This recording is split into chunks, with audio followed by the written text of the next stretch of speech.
你们想仆人、华人分个井水不犯河水，但中国也有一句成语，叫“唇亡齿寒”。仆人也好，华人也罢，既然我们生活在同一片土地上，守望相助，就是我们唯一的选择。在过去的1年时间里，我们华人做到了这一点，但这一次，仆人能不能做到，就要看在座的选择了。说得好。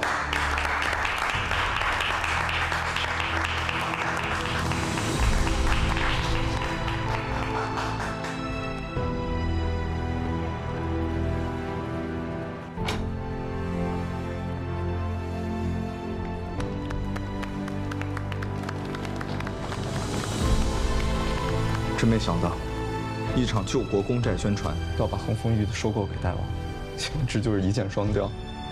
我们客似云来，那些日资商号挂着高价，也门可罗雀。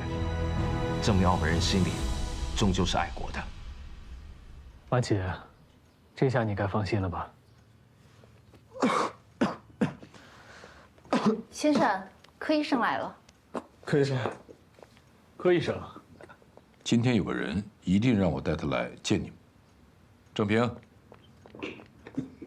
贤哥，郑平兄，郑平兄，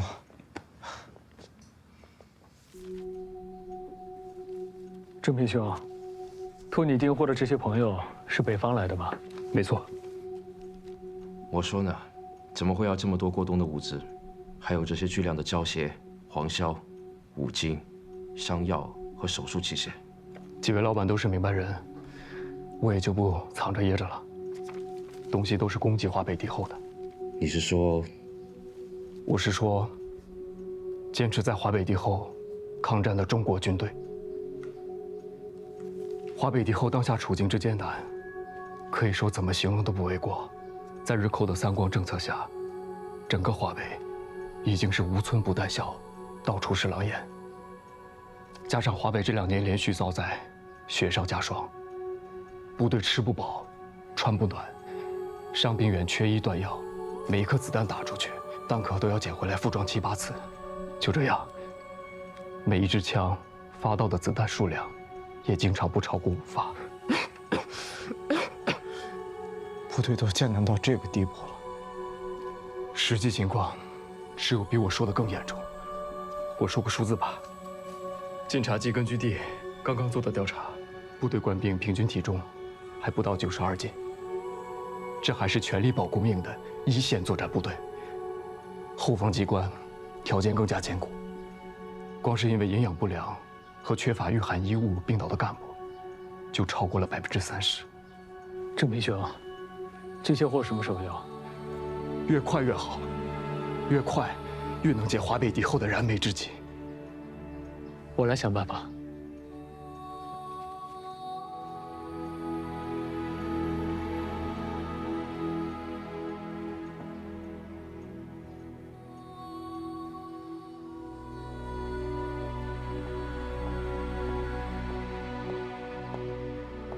看什么呢？香港的一位朋友送的。中国共产党为太平洋战争的宣言。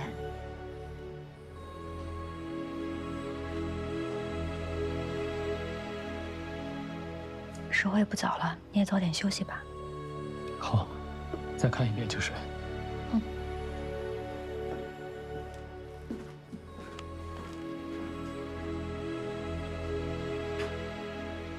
何先生，你这回订的货怎么跟重庆以往需要的不一样？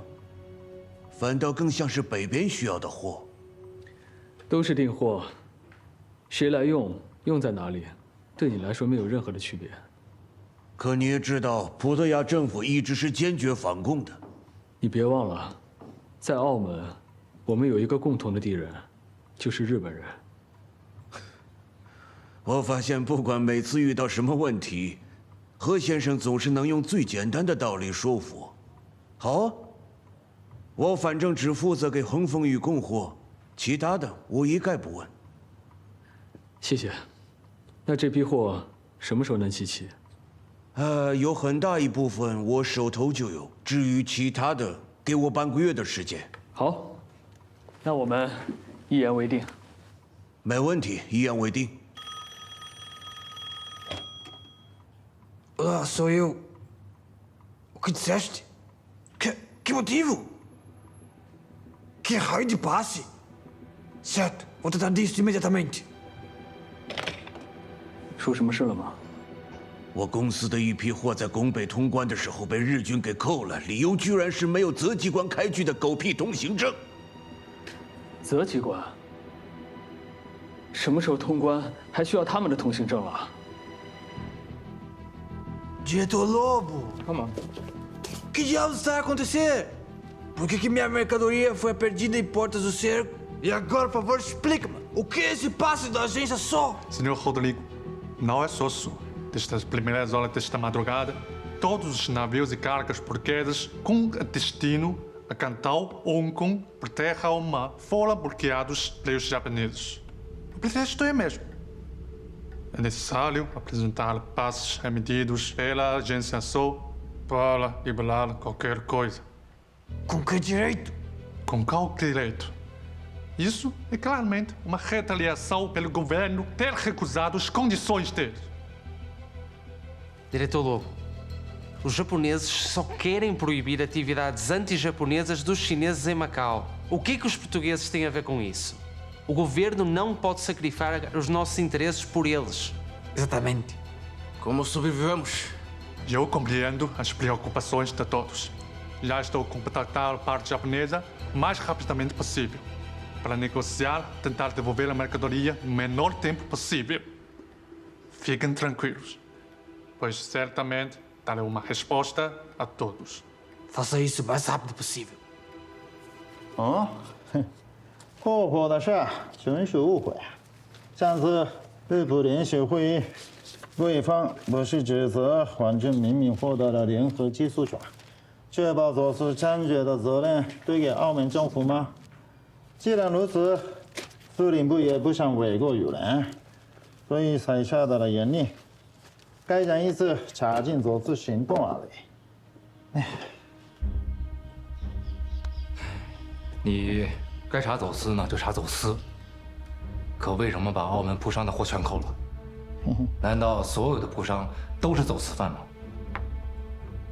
是不是总要核查过才知道吧？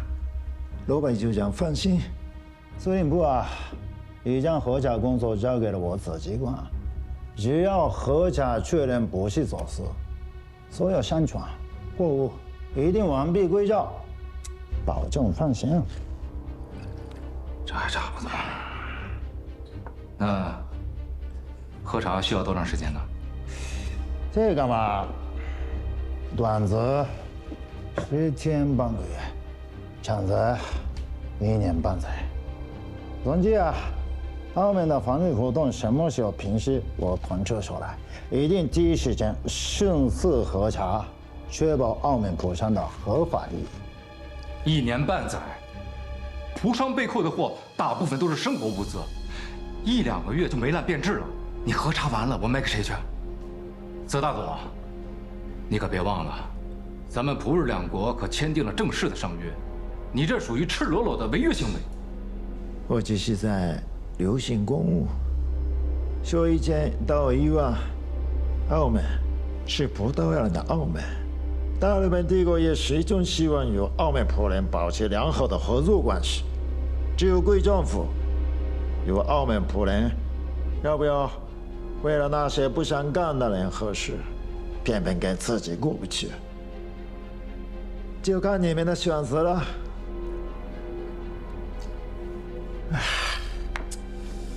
茶喝的有点多了，不好意思，失陪一下。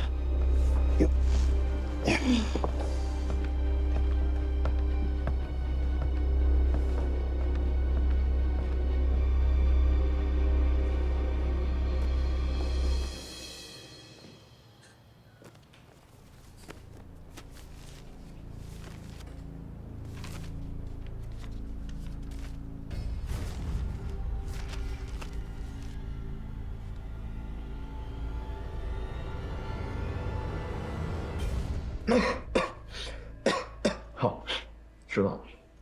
谢谢高会长。怎么样？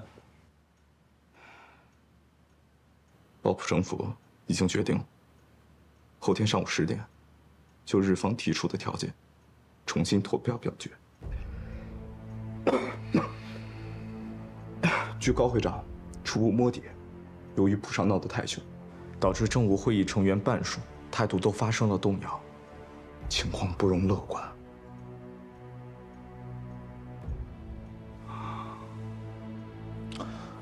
形势虽然严峻呢，也不是没有解决的办法。我是个医生，头痛医头，脚痛医脚，政治嫌疑的大忌。只有从根本上找到病人的这个病因，对症下药，才能彻底的医治。澳门也是如此。之所以澳门一直被日本人轻易的拿捏，就在于澳门有它根本的弱点。澳门根本的弱点只有一个：交通。没错，澳门天生就是一座孤岛，一切的民生和经济完全依靠对外贸易，而日本人现在占据了周围所有的地区，一旦他们用出封锁这一招，澳门马上就会陷入绝境。这国内外的进出口始终被日本人卡住脖子，只不过现在是轮到了蒲商的头上，这确实是个老大难的问题，很难解决。梁老，我倒觉得有一个一劳永逸的解决办法，而且条件已经成熟了。组建一条多方合作的地下物资运输线。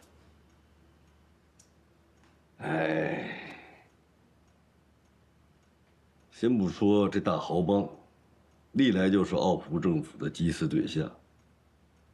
你提什么？共产党？你觉得我们国民党能和他们合作吗？梁老啊，这都是中国人，为什么非要分个彼此？不是我要分彼此，是共产党要另立山头，不服国民政府的管辖。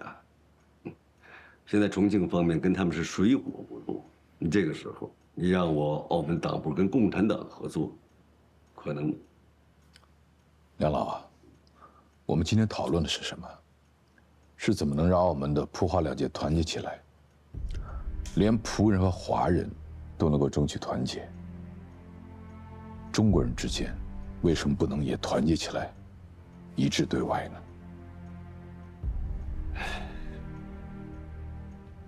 梁老，别的事情我不清楚，但我知道，香港沦陷之后，我们一路从香港逃亡到了澳门，欧大队长不顾生死救了大家，澳门粮荒保护印钞纸，靠的也是欧大队长跟他的游击队仗义出手。梁老，这些都是咱们一起经历过的事实，人家都没分个彼此，甚至什么条件都没讲。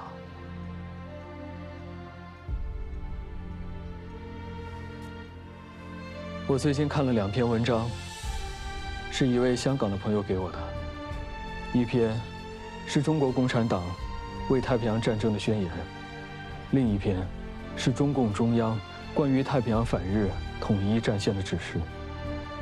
梁老，我不是共产党，不会跟你搞宣传，这你应该相信吧？当然，对你我是信得过的。这2篇文章，每一句讲的都是团结，不分阶层，不分党派，不分民族，不分国家，甚至要求共产党员都要跟国民党党部合作。人家是这么说，更是这么做的。而澳门就是最大、最直接的受益者。梁老，共产党都没有分彼此，为什么在您这儿就要分个3、6、9等呢？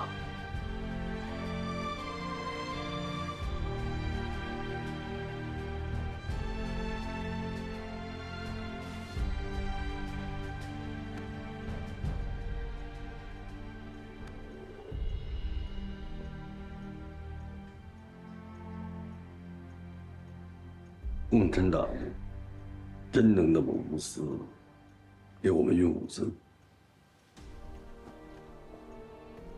梁老，过去这么多次事实，还不能证明吗？我相信，只要是为了抗战，欧队长跟他的游击队绝对二话不说。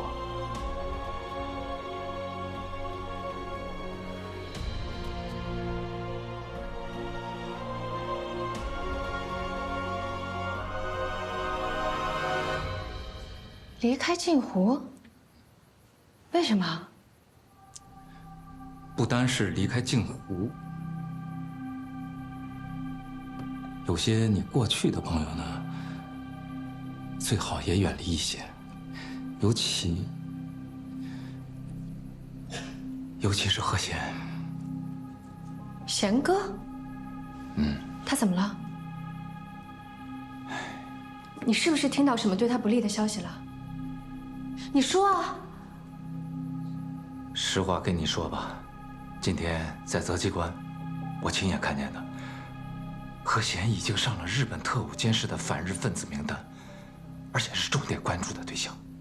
因为你在香港的事情啊，日本对你的疑心是一点都没有打消，而且现在梁老搞的这个公债劝募委员会，又是他们的眼中钉、肉中刺。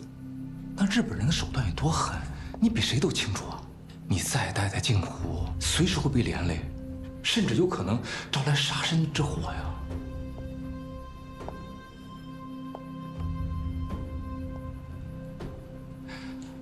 叶文，我说这些完全是为了你的安全着想啊！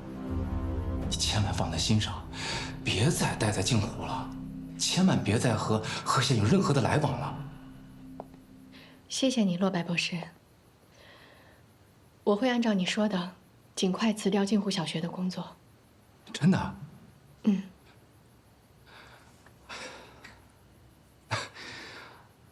我还担心你会拒绝我呢。另外，8重天还缺乐手吗？你是说，你要回8重天？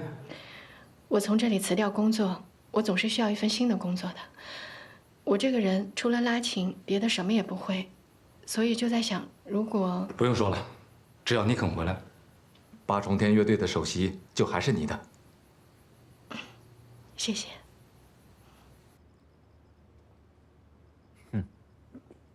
让我给葡萄牙鬼佬运货，他们想得美。三爷，过去澳门几次陷入绝境，无论是运粮、港币战，还是突运英钞纸，大豪帮都是仗义相助，从来没说过半个不字。为什么这次就不行了呢？就澳门啊，是跟你们合作，是替自己兄弟还有澳门的中国人办事，这些鬼佬算什么东西啊？我凭什么帮他们？我知道，政府和葡商对您和大豪帮是有一些不公正。哎，那叫有些不公正。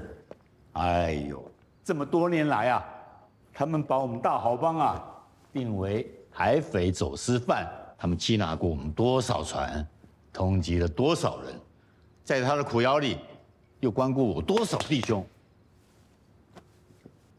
可那毕竟都是过去的事了。好，我们不论过去，就讲眼下。他们跟那个日本仔签了那个什么7项合约，废了木帆船，剩下的那个电扒机船啊，也全都得在这个港务局啊注册之后才能航行。这个你知道吧？知道。我大豪帮啊，8成以上都是木帆船，这么一来啊，就断了我大半的活路，剩下2成的电机船啊。我也总得跑一些正规航运，替弟兄们赚一些干净钱吧。我把注册申请啊递到港务局，你猜结果怎么样？结果没通过。何止没通过？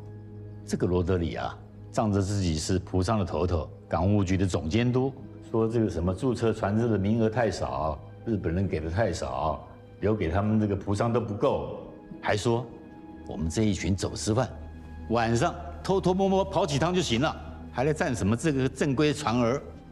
他真这么说啊？就是这么说，连正眼都没有瞧我。这个罗德里呀，偶像啊，这还是我们一起拼死拼活替澳门运来了救命之粮之后的事啊。这个罗德里呀，哎，端起碗吃老子的饭，放下筷子就摆他仆人大老爷的谱，逼得我们啊大豪帮没有活路。现在他的货被日本人给扣了，倒想要我救他。对不起，办不到，门都没有。三爷，这件事确实是罗德里做的不地道，但当下是特殊时期，我们共同的敌人是日本人，大家合作组建地下物资运输线，不单单是为了帮助蒲商脱困，更是为了支持国内抗战大局的需要。大豪帮向来忠义当先，三爷您更是心胸如海，我相信，为国为民，您一定会大人不计小人过的。要是我咽不下这口气呢？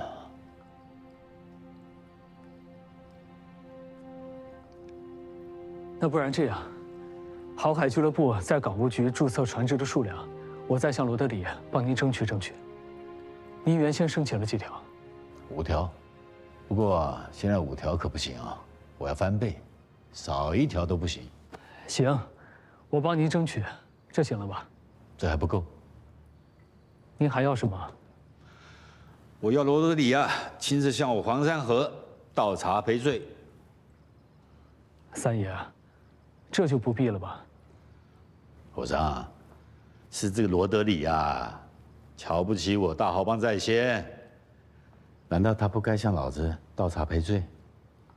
要是他不干啊，蒲商的货，呵呵，我大豪帮也没有办法帮他运。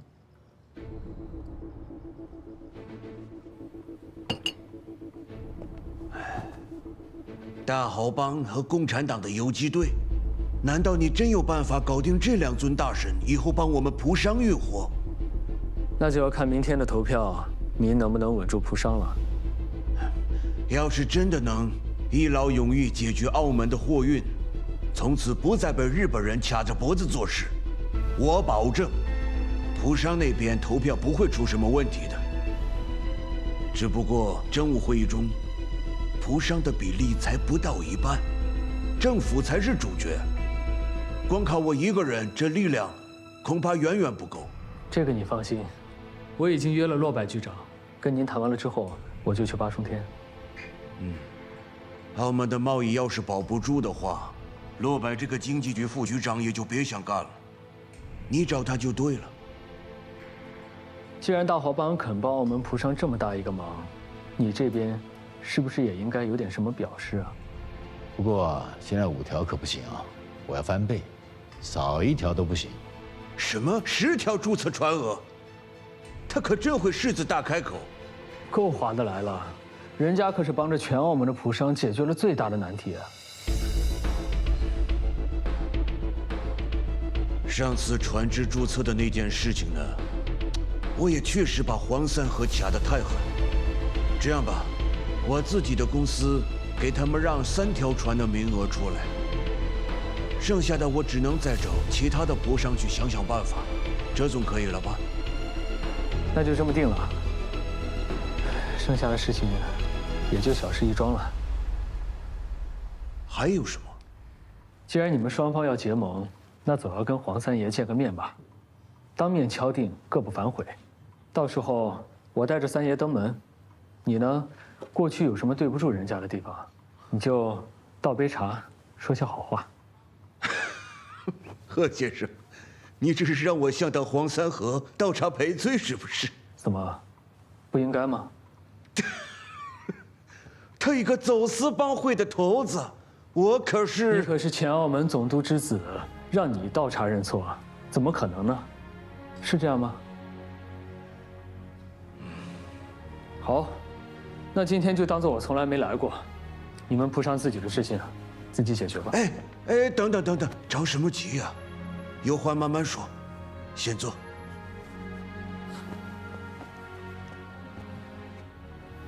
罗德里先生，正是你口中的海匪，在澳门陷入绝境的时候，为澳门送来了粮食；在港币战，整个澳门的营业岌岌可危的时候，他们倾注了所有，扛住了战局。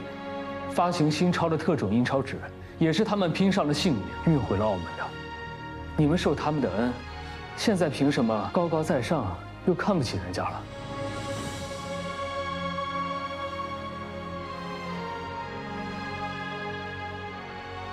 好吧，这杯茶我给他倒，可以了吧，贤哥？到时候说话记得客气一点。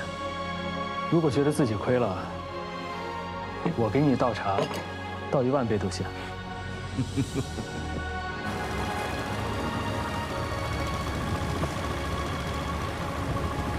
叔叔，你看，后面有日本人的缉私船。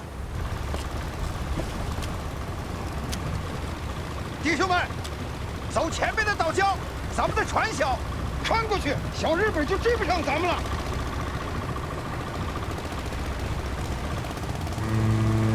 叔叔，又撞上了！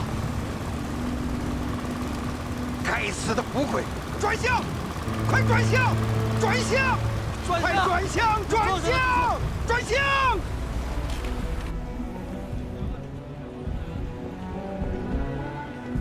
贤哥，等一等。刚刚收到个消息，出了个事。您说。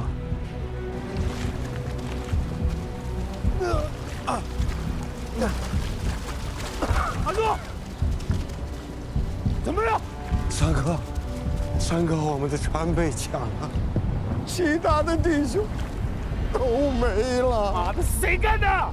日部联合缉私队开的枪，还有罗德里的商船，帮他们拦了路。罗德里的商船。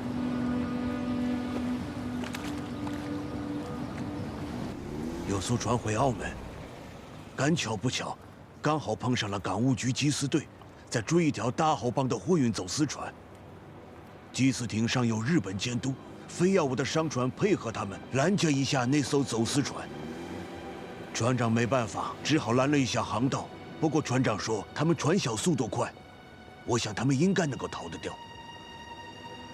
好了就好。我现在担心的是黄三河那边会有什么误会，以为我故意跟他们大豪帮为难，所以追出来，拜托你帮我带句话，跟他们道个歉，解释一下就行。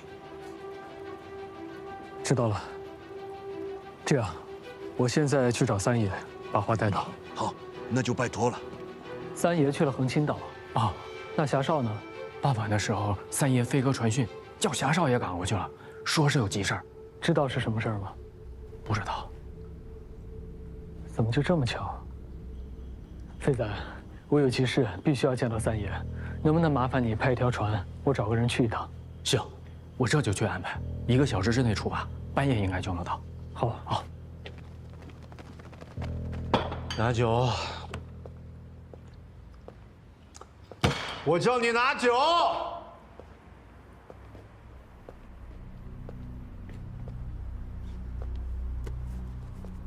老板，打烊了，你先走吧。拿那么多钱拿酒啊？醒了没有？我问你醒了没有？我不要你管我，你走啊！我不要你管我。阿成，阿成，你要把自己折磨到什么时候？我知道，玛丽走了你很难受，但她如果看到你现在这个样子，她知道了她辛辛苦苦建立的澳门站，沦落到今天这个地步，她能开心吗？你到底要我怎么样？金公子，我拼过命啊！结果呢？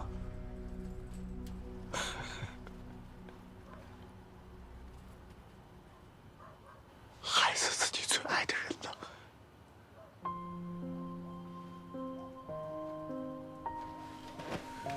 现在我也劝你啊，不要以为天塌了都要你自己顶啊！等你落到我这步田地，你想后悔，晚了。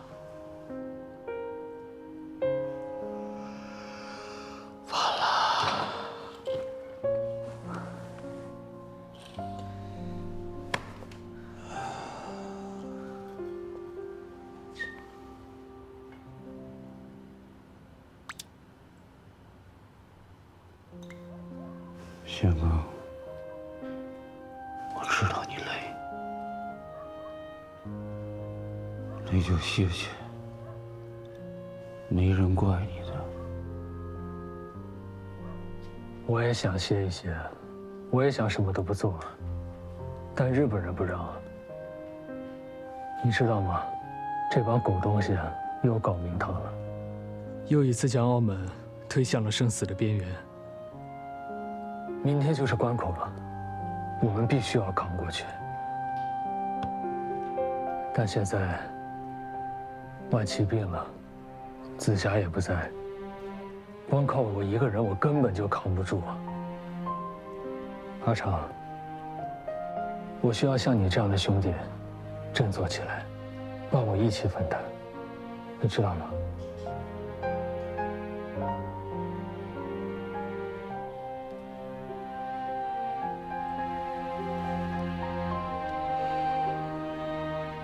好，有什么事情你说。罗德里有几句话，今晚必须要带给三爷。但三爷现在人在横青岛总堂，不是大豪帮相信的人根本就进不去。我今晚有非常重要的事情，实在是脱不开身。只有你能帮我去跑这一趟了。好。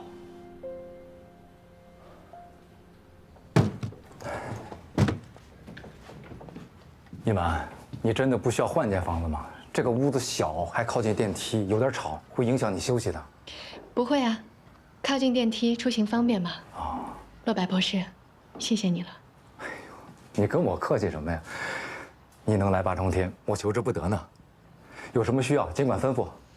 嗯，好的。另外呢，这几天日本人的事情，搞得我有点焦头烂额的。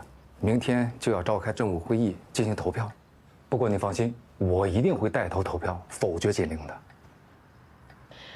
洛白博士，我替所有的中国同胞谢谢你。哎呦，你不要这么客气。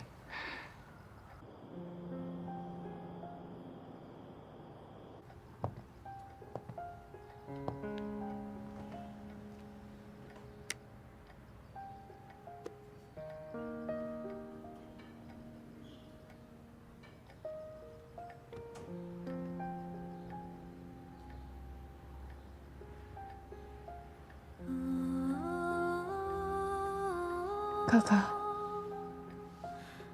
你会保佑我的吧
？What's wrong with you?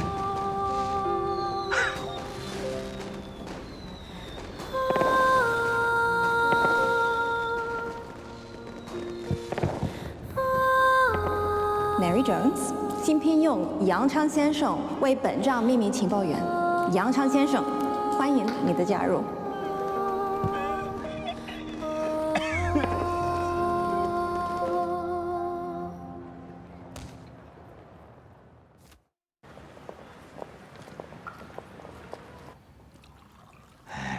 当场就打死5个，整条船的走私货物咱们全部缴获了。要不是要赶在那个船沉的时候把货全部搬上岸，那跳船的几个咱也都能抓住他们。季馆长，这整船的货物值好几10根金条呢。罗德里的山庄也参与了拦截。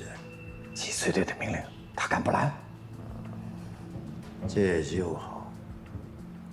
不想跟华人互相拆台，比打掉大华帮一条手术权重要。这笔货就交给你特务队了。ありがとう。老胡啊，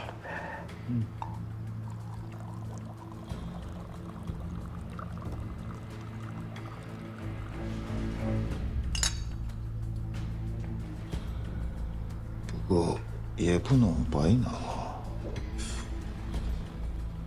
你马上准备10根金条，等一下送给陆白。为什么要送给骆白？奥普政府第2次投票赛时，陆白在政府官员中影响力不小啊。对这种人啊，有的打，有的拉。你这懂不懂啊？骆白那家伙见钱眼开，你刚子这手笔管用，送。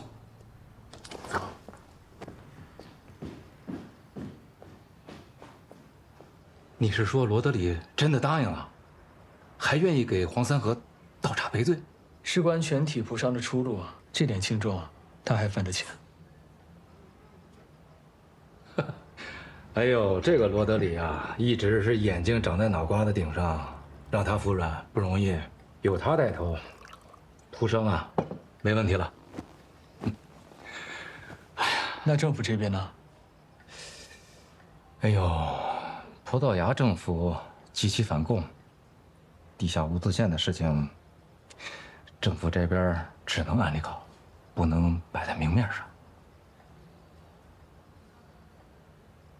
这样，我私下里啊找总督透透气，再拉2、3个靠谱的，加上罗德里，这样的话，明天的票应该没有问题。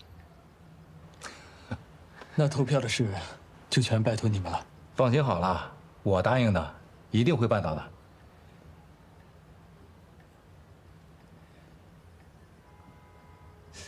对了，我也有2件事情想跟你说。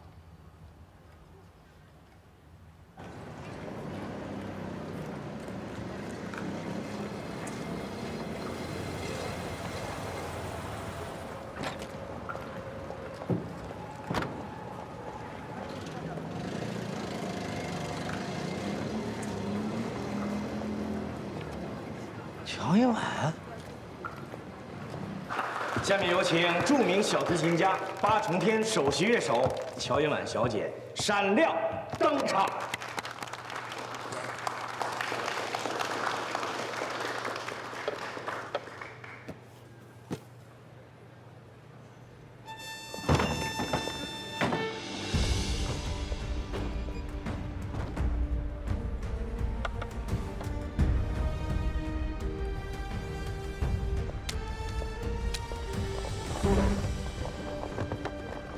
重点反日分子啊！就这件事儿，我早就知道了。你早就知道了？你还不当回事儿啊？日本人可是全天候在监视你，你得当心点儿。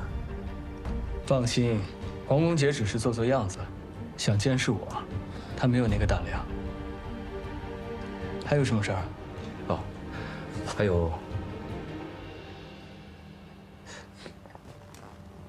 殷晚应该跟你说了吧？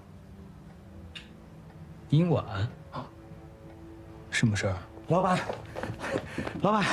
不好了，乔小姐出事了。什么？你想干什么？跑到我们特务队的楼下，还敢问我想干什么？住手！殷晚，你怎么在这儿？我他妈还想知道是谁让这个反日分子跑到这里来登台的？是我。怎么了？黄队长，八重天是我落摆的，乔小姐是我请来的首席乐师。你的特务队在楼上想耍威风去那里，在这儿还轮不到你撒野。你们是真要跟皇军和特务队作对是吧？王国建，你干什么？让着。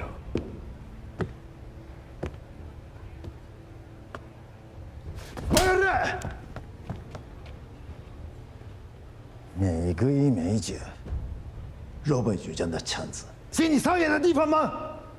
まだ銃を持ってんのか？銃を直せ！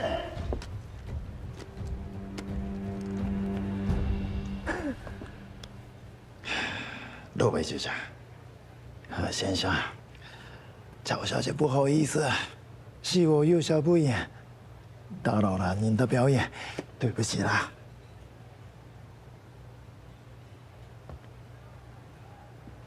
乔小姐，你謝れ。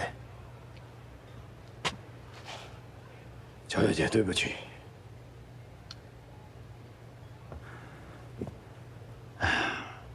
有幸又向乔小姐重返八重殿，千秋二福。大家欢迎乔小姐的精彩演出吧！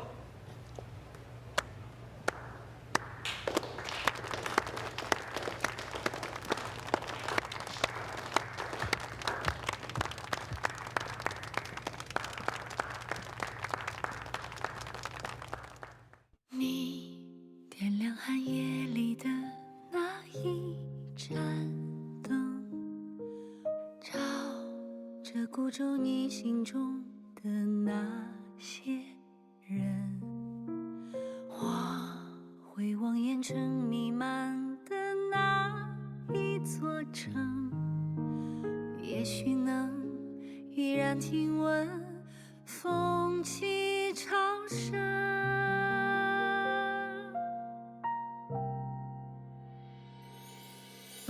你是远方未熄灭的梦，是心中未尽的回声，是此刻穿越人间后夙愿的相逢。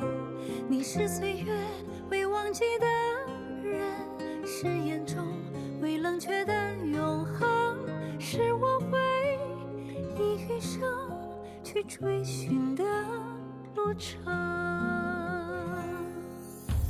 你留下黎明前的那一扇门，像这洪流前行中的那些人。我走在万家灯火的那一座城，也许能悄然留存风中雨。